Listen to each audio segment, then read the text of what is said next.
So here we have long-term receivables for Braddock's balance sheet as of December 31st, 2020.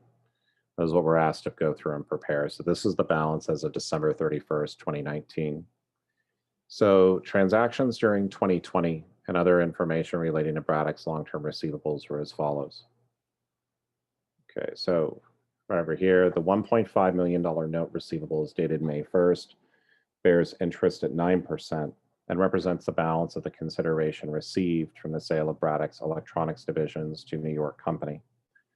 Principal payments of $500,000 plus appropriate interest are due on May 1st, 2020, 2021, and 2022. The first principal and interest payment was made on May 1st. Collection of the note installments is reasonably assured. Okay, so we're asked to do over here a long-term receivable section as of December 31st, 2020. So let's take a look at our note receivable over here from this part here. So we've got notes receivable, and this is 1.5 million. Okay. So over here, and this is our ending balance as of December 31st, 2019. Which becomes our beginning balance of 1/1/20. So what happened with notes receivables during the year, or with this particular note? So with this particular note, we see that right over here, we got a payment on May 1st, 2020. So I know that this is going to go down slightly. And so that my notes receivable at the end of the year is going to be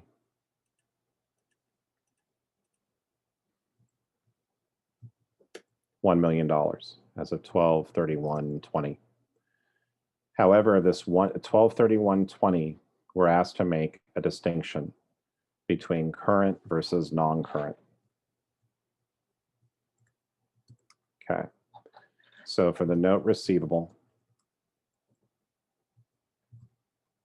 when we're saying that something is current, it has to be paid within the year. And long-term, I'm just calling that non-current because that's what most companies, how they disclose it, or the balance sheet disclosure. So my current portion of this $1 million is going to be here at 500,000. The non-current portion, because this is due as of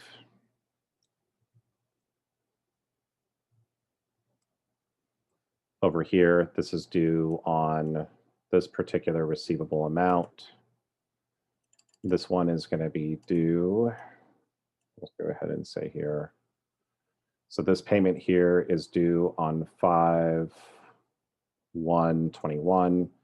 This is due on 5/1/22. So this $1 million, this is how this is going to be broken up. The other thing I would also need to do too is that if I really want to be technically correct, there's also going to be interest. So the interest receivable, at least the current portion, what I would need to do is I would need to accrue interest. Wow, this is actually a good question. So note receivable, my balance after this $500,000 payment was $1 million. So the interest rate here is 9%. So my interest rate is 9%. So my total interest receivable, actually the annual interest, is going to be $90,000. However, of this 90,000, this have been outstanding from May 1st through December 31st. So the amount that it's going to have is going to be, assuming simple interest, is going to be May, June, July, August, September, October, November, December, so 8 months. So here, this is going to be from 5/1 through 12/31, or 8 months. So I'm going to multiply this result here by 8/12. So my interest receivable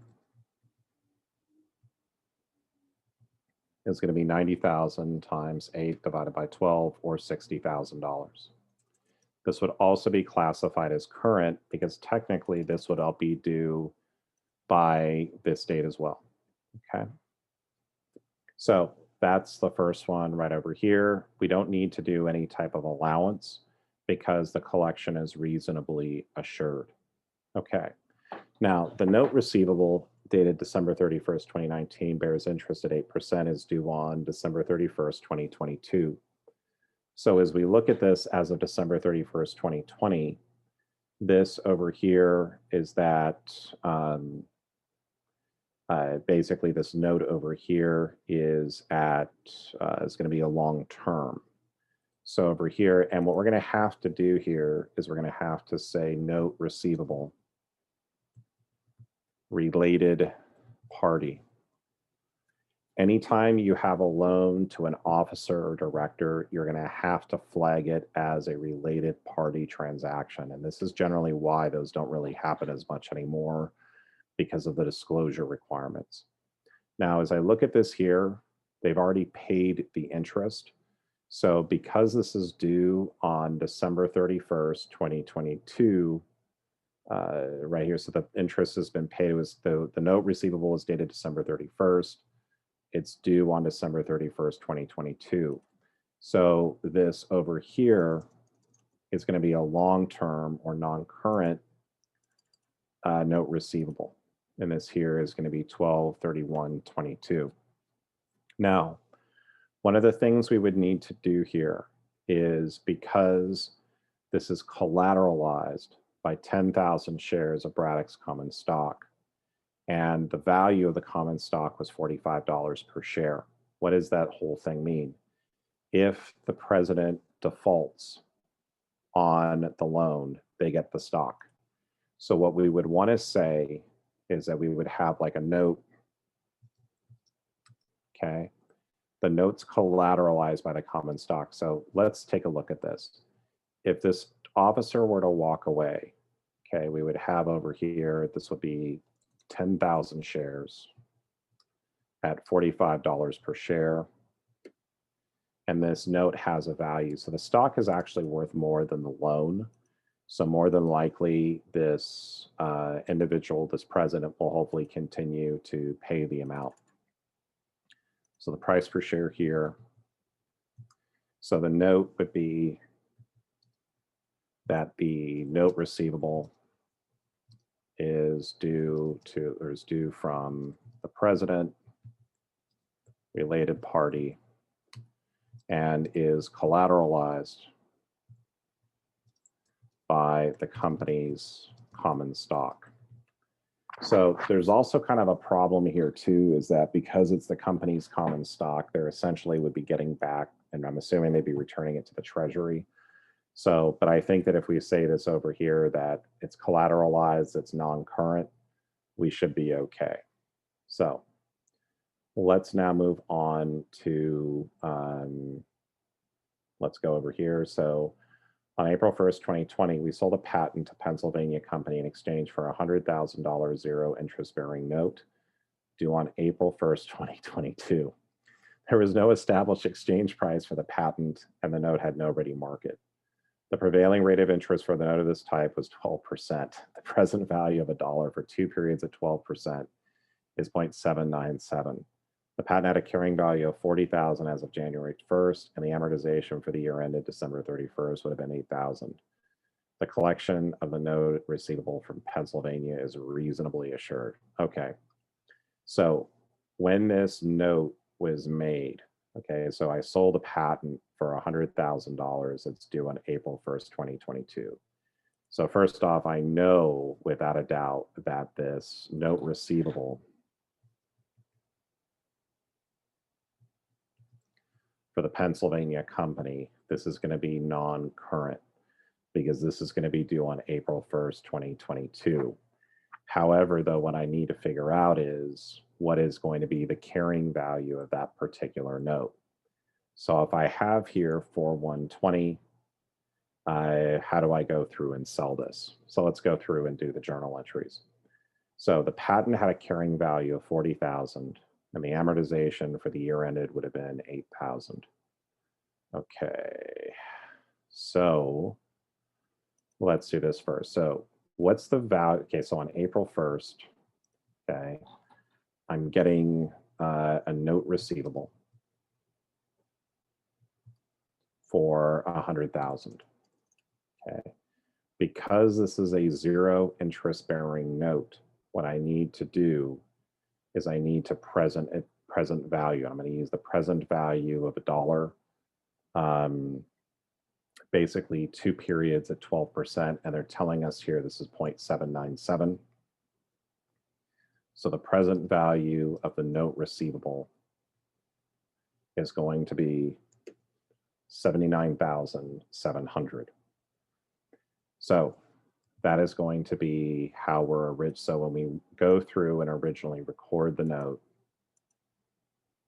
this is how we're going to be, this is going to be the value that we're going to be looking at. So the difference between these two, or basically this 100,000 and then the 79,700, this is going to be the discount on the note receivable. And this is when I'm initially going to go through and record this. However, I received this here in exchange for a patent that I owned. So the patent had a carrying value of 40,000 as of January 1st, 2020. Okay, so if I were to do this here, okay, so if I'm selling this patent, right, so patent, I'm taking this off of my books, had a value here of 40,000. So over here, this is going to be debit, credit. So I'm taking this patent off of my books for $40,000. It tells us that the amortization for the year ended would have been $8,000. What is amortization? It is how we depreciate a patent.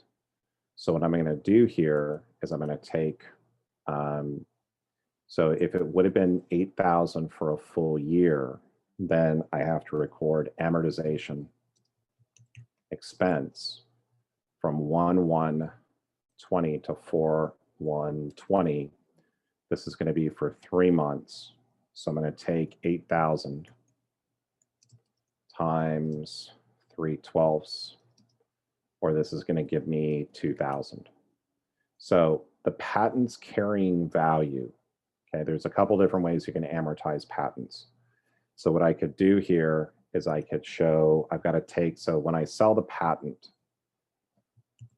so the patent was on my books for 40,000. And I had here accumulated amortization. And this is basically for 2020 of $2,000. So my patent net is going to be at $38,000. So I'm taking this patent off of my books for, I can do this one way or two ways. I can say 40,000, and then I would have to go over here and say accumulated amortization of $2,000, or I can just write it here at 38. It's going to be the same effect. Okay. So that was what I sold to the Braddock company. So now what did I get in return from them? Well, I got a note receivable. The note receivable had a face value of $100,000. And this was on April 1st. And then over here, as at the same time, because this is a 0 interest bearing note, I'm going to have a discount on notes receivable. And my discount on note receivable is going to be $20,300, because this is what represents, this is going to be my interest revenue that I'm going to go through and recognize. So when I look at this over here, I now say to myself, like, okay, I got a note receivable and I gave up a patent. So why am I not balanced? And so over here, if you've ever watched any of my videos on how to go through and record these types of transactions, if you're selling an asset, if I need a debit to balance, it's going to be a loss. If I need a credit to balance, it's going to be a gain. So here, I basically sold something that had a value of $38,000 on my books. I got a note that has a present value of $79,700. So my gain here is going to be the difference between these two right here of 41,700. Okay, so this is fun. So now what I need to try to figure out here is that if this patent had a carrying value of, so sorry, going back up here to the note. So I know that the note is going to be a non-current, it's going to be a non-current asset. But when I show this over here, I need to show this over here at the carrying value of, what's the note's carrying value? Well, on 4/1/20, okay, my note receivable had a value of $100,000 less the discount. And this was less.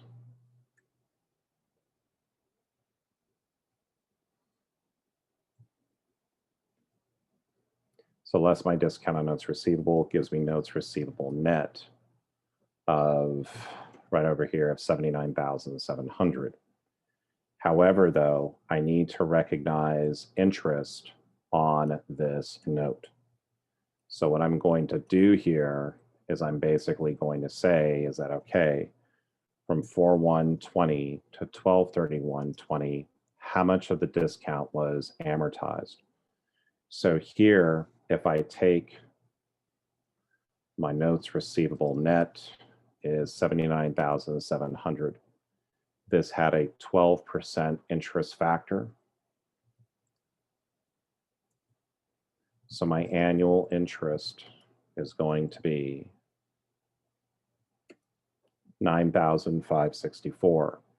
But my problem is this 12% is for a full year.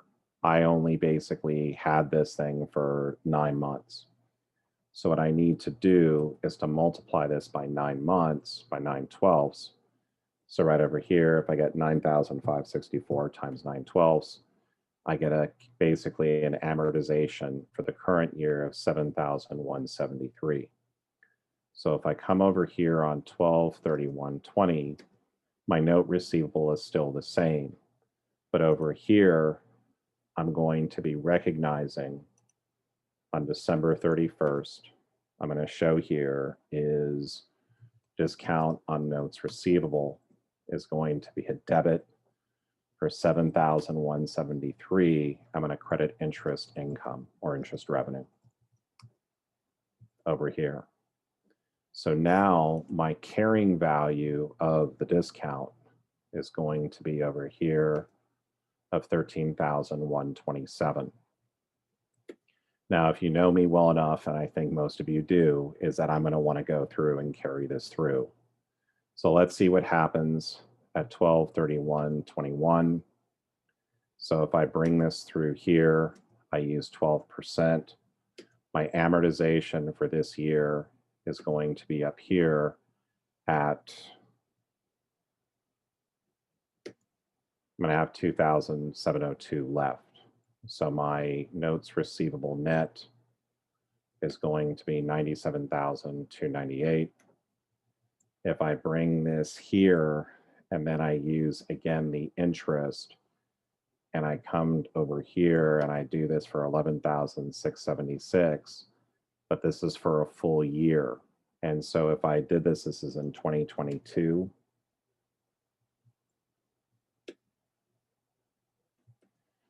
So if I multiply this 11,676 by 3/12,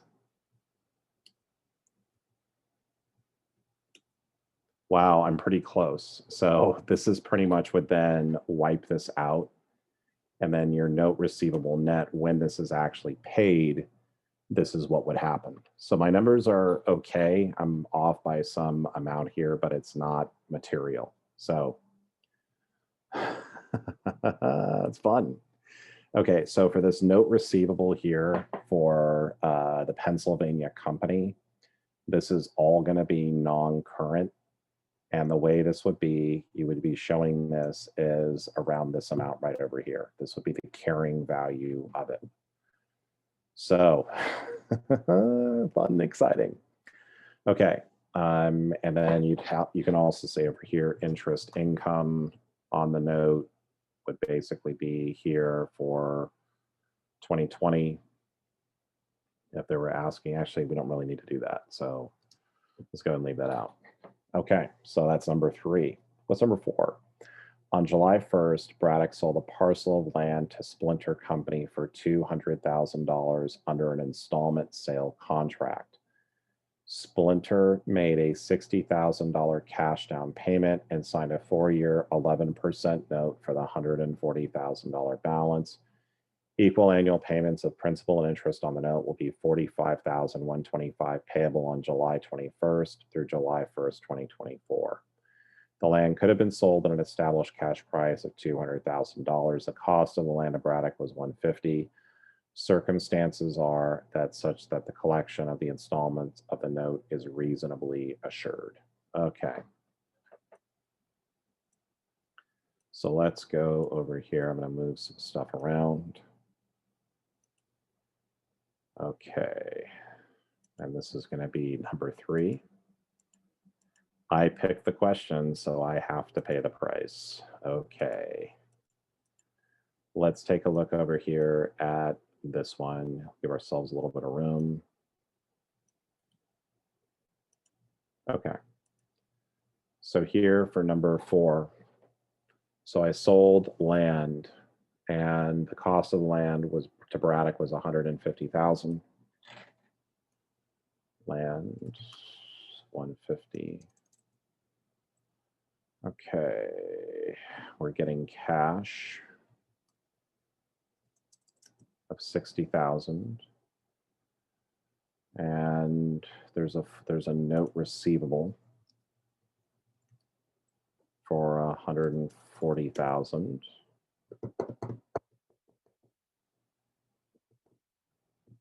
So note receivable is $140,000. Okay, and I'm assuming that this here is going to be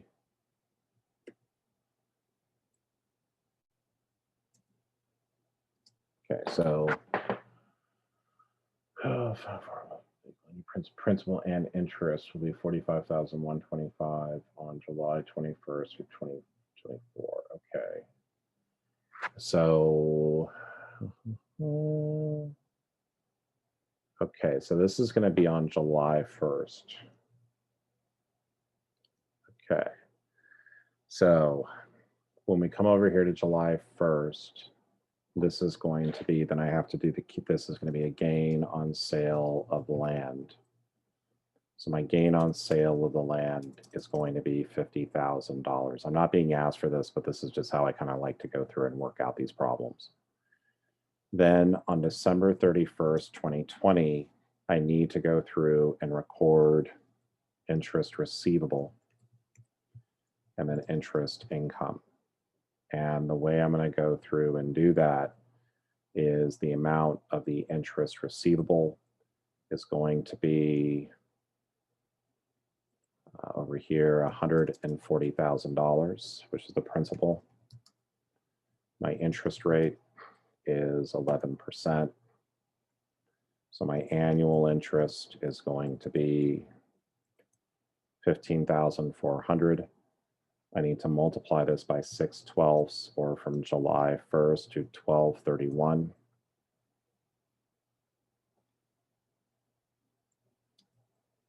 When I multiply this by 50%, I get 7,700. Okay. So over here, this is 7,700 and 7,700.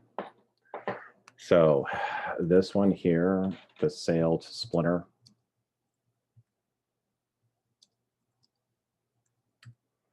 the current portion of this receivable is going to be, hold on.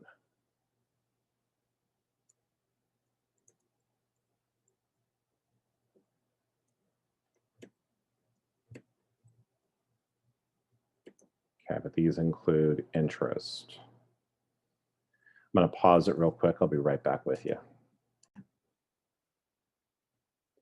Okay, so what your book is doing is actually, I'm looking at the book solution. This is actually a little bit more, is a little bit better. So let's take a step back here for this particular transaction.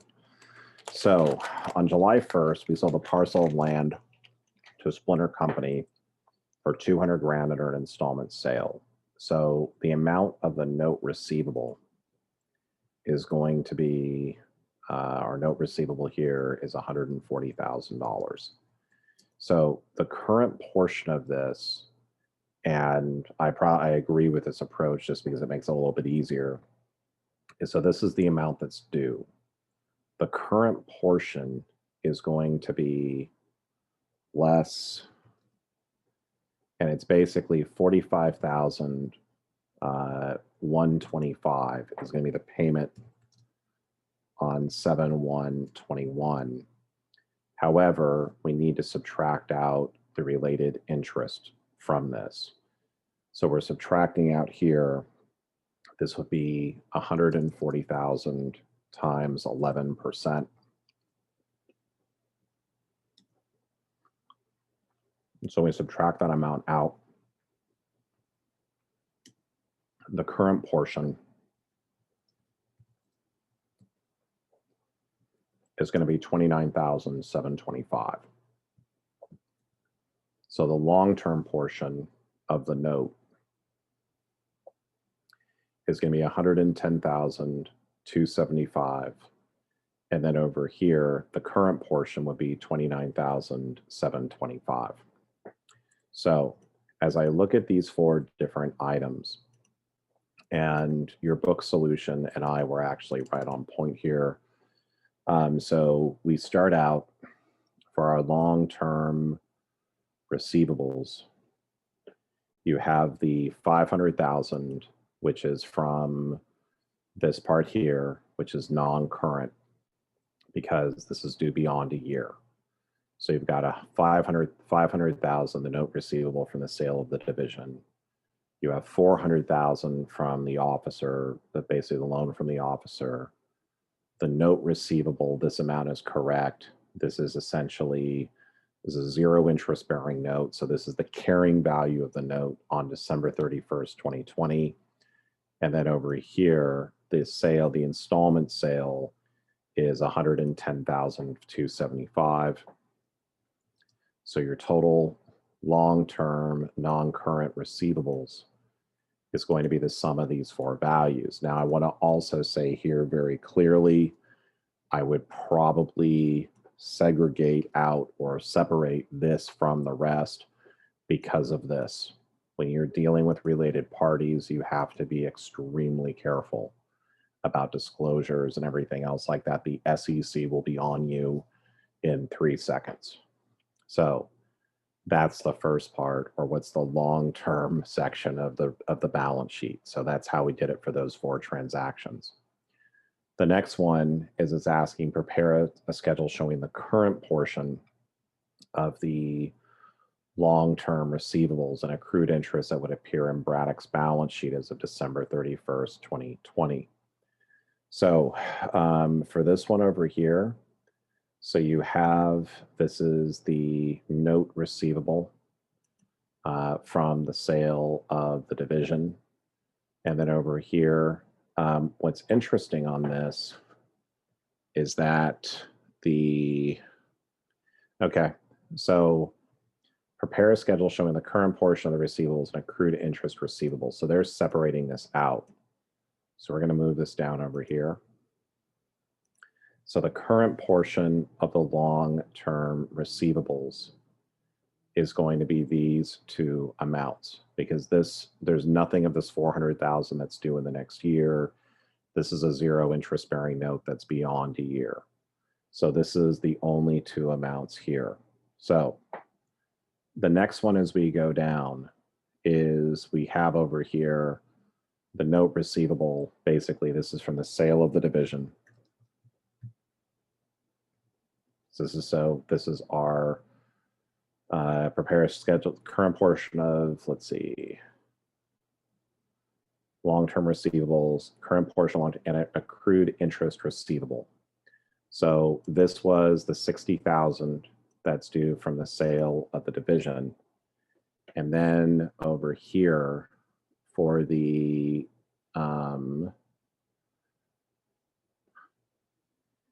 then we have the amount of the interest receivable, sale to Splinter. Okay, so this here is going to be 140,000, which was the note, and this is number 4, times 11% times 6/12 because it's July 1st through the end.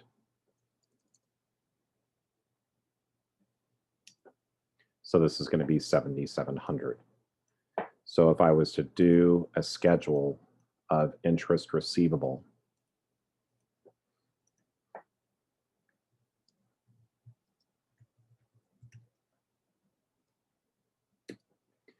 this is going to be 67,700. Okay. Now, prepare a schedule showing interest revenue from the long-term receivables that would appear on Braddock's income statement for the year ended December 31st, 2020. Let's see here. So,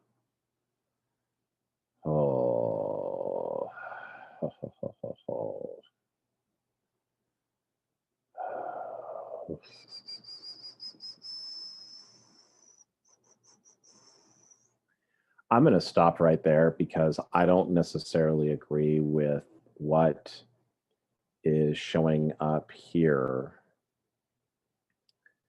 because the note, so the interest receivable. So here you go. Here's the interest revenue from the basically from your sale of your patent. Let's go ahead and do this. Okay, so why not? It's always fun. I just gave you a tough exam last night, so it'll be fun. So my interest revenue, and this would be in 2020. Okay, so the interest from the sale of the division. So this is number 1. So the amount of interest you would have would be in 2 parts. So there would be 1.5 million. Okay. So the amount of interest, so the interest revenue, you would have 60,000, and this would be from May 1st through December 31st. But you would also have over here, the note from number 1 was 1.5 million. And then you have from January 1st through April 30th. And this bears interest here at 9%. So here,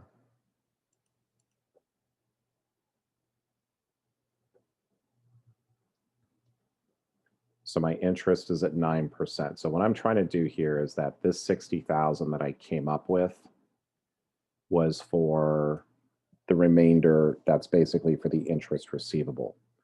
But if I'm being asked for the interest revenue, it's going to be this 60,000 plus what was outstanding during the first part of the year. So this is 135,000. This is full year. But this amount was only outstanding from January 1st through April 30th. So I'm going to multiply this by 4/12. I'm going to get 45,000. So the interest from the sale of the division is going to be 45,000 of 1/1 through 4/30. So this here is going to be a total of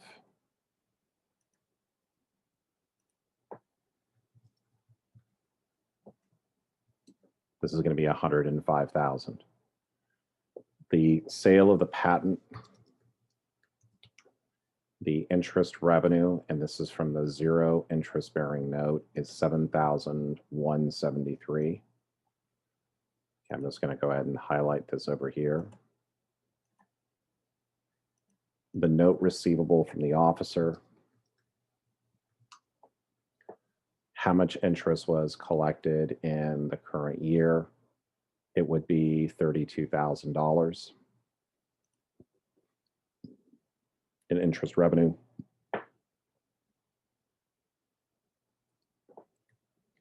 The amount that was borrowed was 400,000 at 8%, or 32,000.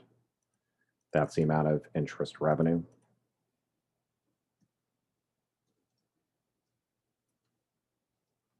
Okay. So, and then my last one that I need to go through and deal with is the note from the installments. So note from the sale of land and the amount of revenue that we're going to be recognizing for that is going to be the 7,700, which is basically right over here. So the total interest revenue